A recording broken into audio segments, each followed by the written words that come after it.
Mystery dating back to World War II and collect the riches that may come along with it. Legend has it that a Nazi train filled with gold was lost 7 decades ago. But is it just that? A legend? For decades, it was just a legend. A ghost story whispered among treasure hunters and historians. A Nazi gold train said to be packed with stolen riches. Gold bars, priceless jewels, and rare artifacts vanished in 1945 near a tunnel in Wałbrzych, Poland. The soldiers guarding it disappeared, and the train was never seen again. Many believed it was a wartime myth.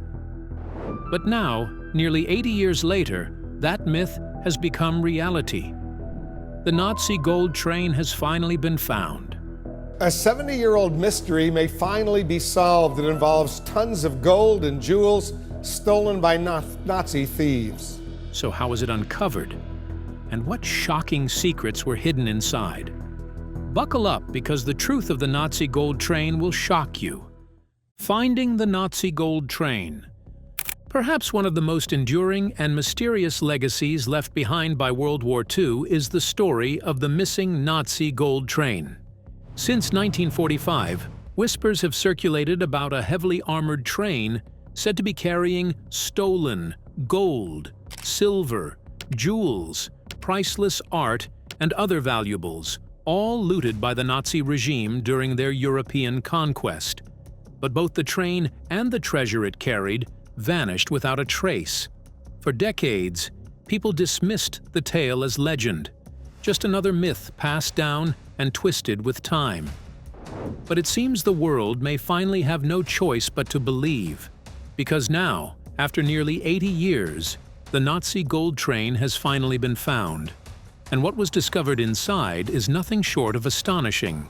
So what exactly was found on the Nazi gold train? And where was it hidden all this time? Keep watching to find out. The myth of the Nazi gold train begins in the final days of World War II. As Germany faced imminent defeat, the Nazis began moving their stolen assets, frantically hiding gold, art, documents, and secret weapons in the hopes of preserving their power or funding a future resurgence. According to legend, in late 1944 or early 1945, the Nazis loaded a heavily armored train with tons of gold, silver, precious stones, artwork, and weapons. The train set off from the city of Breslau, modern-day Wrocław, Poland, toward Wałbrzych, a city near the Owl Mountains. But the train never reached its destination. It vanished, along with the soldiers guarding it.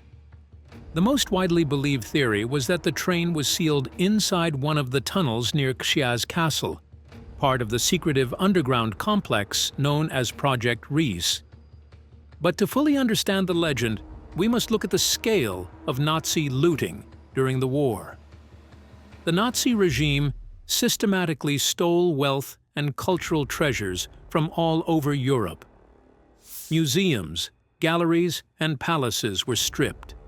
Jewish families were dispossessed of everything from businesses to heirlooms. Some of these treasures were recovered by Allied forces after the war: gold bars, sculptures, famous paintings, antique furniture, and even crates filled with cash and jewelry.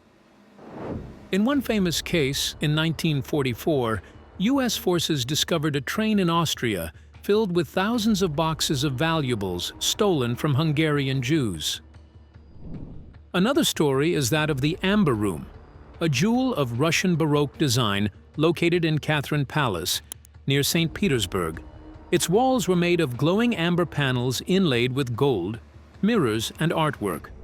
The Nazis dismantled the entire room, shipped it to Königsberg, and from that moment, it disappeared without a trace. But more on the Amber Room later in the video. After the war, the Tripartite Commission for the Restitution of Monetary Gold was created to track down and return stolen valuables. By the end, the Americans alone had recovered around 5 million items. But countless treasures were still unaccounted for, giving rise to rumors of hidden caches, including the infamous gold train. Wałbrzych, located in Lower Silesia, became a hotspot for treasure hunters. locals passed down stories that a group of German workers witnessed treasure being hidden in the mountains. After the war, the Tripartite Commission for the Restitution of Monetary Gold was created to track down and return stolen valuables. By the end, the Americans alone had recovered around 5 million items. But countless treasures were still unaccounted for, giving rise to rumors of hidden caches, including the infamous gold train. Wałbrzych, located in Lower Silesia, became a hotspot for treasure hunters. Locals passed down stories that a group of German workers witnessed treasure being hidden in the mountains. Some even claimed to have seen crates of gold being carried into tunnels near the end of the war. The legend said the train carried over 300 tons of gold, silver, art, and rare jewels, possibly even fragments of the Amber Room. The Owl Mountains were chosen for their sturdy rock, making them ideal for fortified bunkers. The Nazis had already begun carving out the labyrinthine Project Reese in these mountains, using over 5,000 forced laborers, many from concentration camps. To this day, the true purpose of Project Reese remains unknown. Some say it was a weapons development site. Others claim it was to be Hitler's final headquarters. But many now believe it was the final resting place of the Nazi gold train.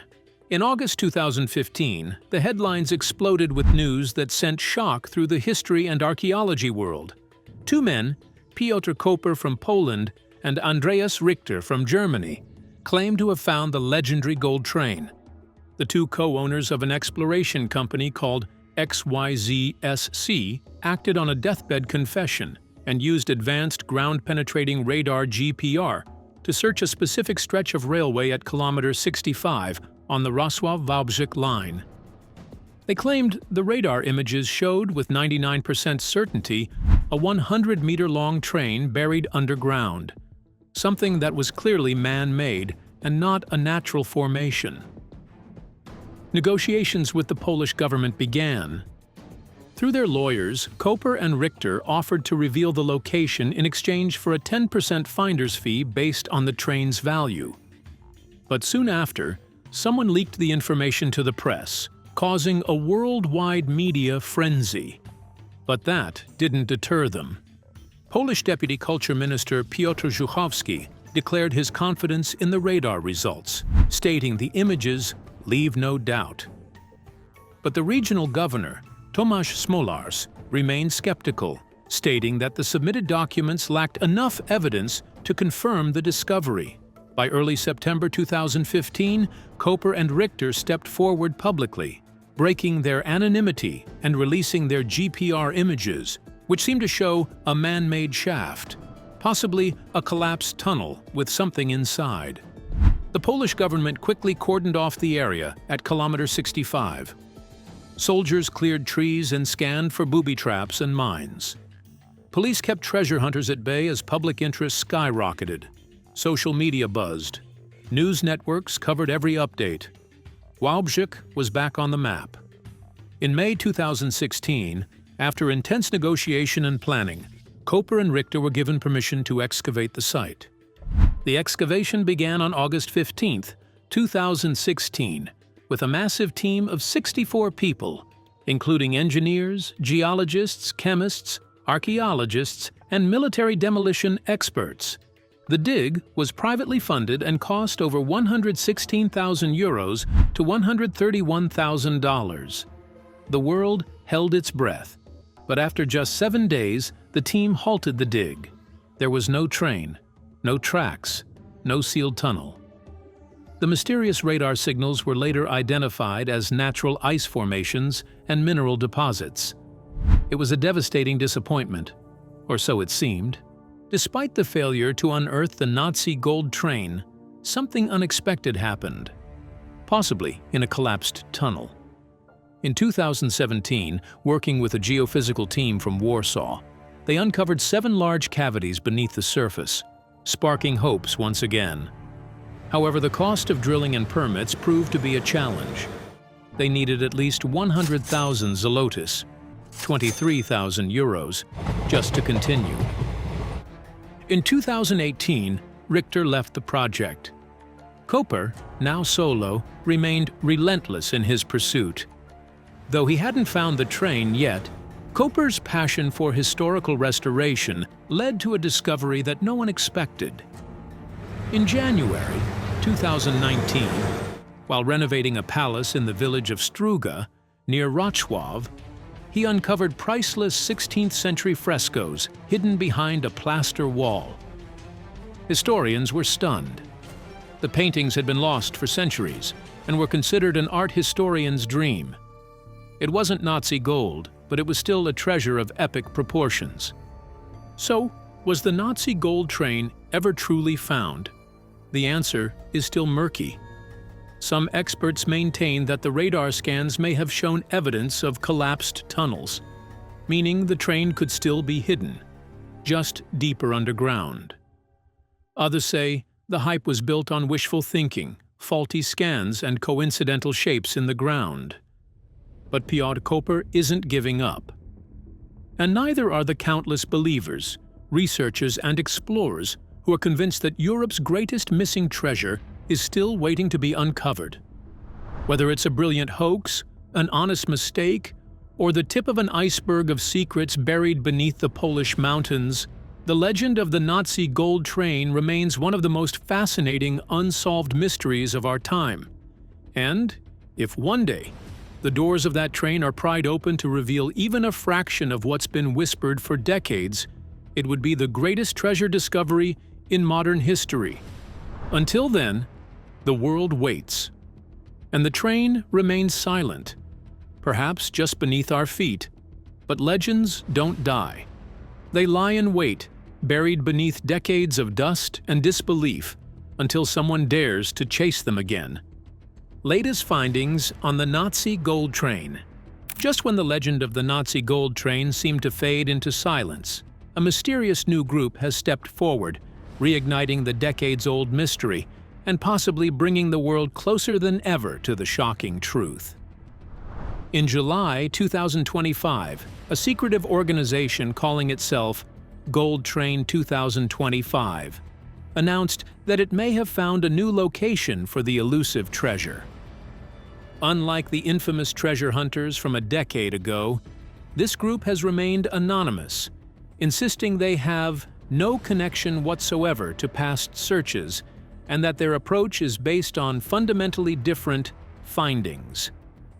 According to the team, they've pinpointed the exact location of 3 freight wagons, believed to be hidden in a long sealed and buried railway tunnel.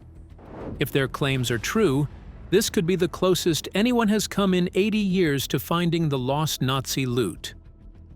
In April, the group filed a formal notification with authorities in Wałbrzych.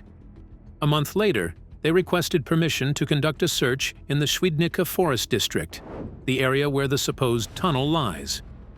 Earlier this July, they were granted initial approval by the State Forestry Service to begin the first stage of exploration, using metal detectors and shallow digging tools up to 50 centimeters deep. But not all doors have opened. Their request for more invasive methods like cutting down 60 trees, drilling boreholes, and using underground cameras has been denied. Officials note that the site is located in legally protected woodland, and such permits could take years, if granted at all. Historian Łukasz Orlicki warns that the chances of confirming a buried tunnel with such shallow digging are very small. He also questions the legend itself, citing the lack of credible documents or concrete evidence. For now, Gold Train 2025 has not released its alleged proof, but they promise to share their documents at the appropriate time. Could this be it? Could the final chapter in the Gold Train saga be just beneath our feet? Time may soon tell. While we wait patiently for new information on the whereabouts of the Nazi good train, there is another mystery that has not been solved till this very day. The Amber Room. Mystery. The Amber Room was once considered the 8th wonder of the world, and today its whereabouts remain one of the greatest unsolved mysteries in the history of art. Quite literally, a room paneled entirely in rich, golden amber, backed with gold leaf and adorned with ornate carvings, mirrors, and mosaics. The Amber Room was a spectacle unlike any other. Installed in Russia's Catherine Palace, the room was originally a gift from the Prussian king to Peter the Great in 1716, a diplomatic gesture that not only dazzled in aesthetics, but also helped secure a military alliance between Russia and Prussia. The two nations would later fight together in the war against Sweden. Amber, made from fossilized tree resin, has long been a symbol of wealth and power. By the 13th century, its value was so high that Prussia introduced protective laws to guard the resource. In 1701, the King of Prussia commissioned what would become the Amber Room, initially intended for Charlottenburg Palace, the royal residence in Berlin. The construction of the panels was assigned to the finest craftsmen, including amber masters from Danzig. However, instead of being installed in Charlottenburg, the panels were briefly housed in the Berlin City Palace. That's where Peter the Great first laid eyes on them during a visit in 1716. So impressed was he by the room's beauty that Frederick William I, the Prussian king, decided to present the panels to him as a diplomatic gift. That single gesture changed history, not just politically, but artistically. Later, under the reign of Empress Elizabeth, Peter's daughter, the Amber Room was reworked and vastly expanded by Italian architect Bartolomeo Rastrelli to suit the grandeur of Catherine Palace. By the time the room was fully installed, it comprised over 6 tons of amber, transforming a diplomatic token into a national treasure of Russia. The Amber Room wasn't just a marvel of amber, it was a complete immersive experience. The panels were enhanced with mosaics, mirrors, gilded sculptures, and gold candelabras. The flickering candlelight illuminated the amber, giving it a molten, magical glow that left visitors in awe. It was no wonder that it earned the title of the 8th wonder of the world. For more than 2 centuries, the room remained one of Russia's greatest artistic and historical treasures, a symbol of opulence and imperial power. But war has a habit of destroying beauty, and during World War II, the Amber Room met its greatest threat yet. As the German army pushed deeper into Russian territory, curators at the Catherine Palace grew increasingly alarmed. Aware of the Nazis' habit of looting cultural treasures, they attempted to dismantle the Amber Room for safekeeping. But time was against them, and worse, the amber had become fragile and brittle with age. Removing the panels without expert care risked shattering them to dust. With few options, the curators desperately tried to hide the room in plain sight by covering the panels with plain wallpaper. But the Nazis weren't fooled. In October 1941, German soldiers entered the palace and, under the watchful guidance of experts, dismantled the Amber Room in just 36 hours. The pieces were carefully packed and transported to Königsberg Castle in East Prussia, now Kaliningrad, Russia. By November 1941, the Amber Room was fully installed and displayed within the castle. For a brief time, the masterpiece was back on public view. But the war had other plans. As the Red Army closed in during early 1945, Hitler gave orders for the looted treasures in Königsberg Castle to be evacuated. But those orders were never fulfilled. By then, the chain of command was breaking down, and chaos had taken hold. Then came disaster. In August 1944, Königsberg was heavily bombed by the Royal Air Force. Fires raged across the city. As the Soviets advanced in April 1945, the castle suffered even more devastation. And with it, the Amber Room vanished from history. In March 1946, Russian curator Anatoly Kushumov, who had once tried to save the Amber Room before its theft, was dispatched to Königsberg by the Soviet Council of People's Commissars to investigate its fate. Inside the burned-out remains of Königsberg Castle, Kuchumov found something chilling: 3 stone mosaics charred and covered in ash, that had once decorated the Amber Room. It was proof the Amber Room had definitely been there. But what happened after that? Over the next decade, the Soviets launched a massive but secretive search, combing through bunkers, caves, and even lakes across East Prussia and Germany. Many believed that Soviet troops, in their chaos and haste, might have accidentally destroyed the boxed-up panels during the siege of Königsberg.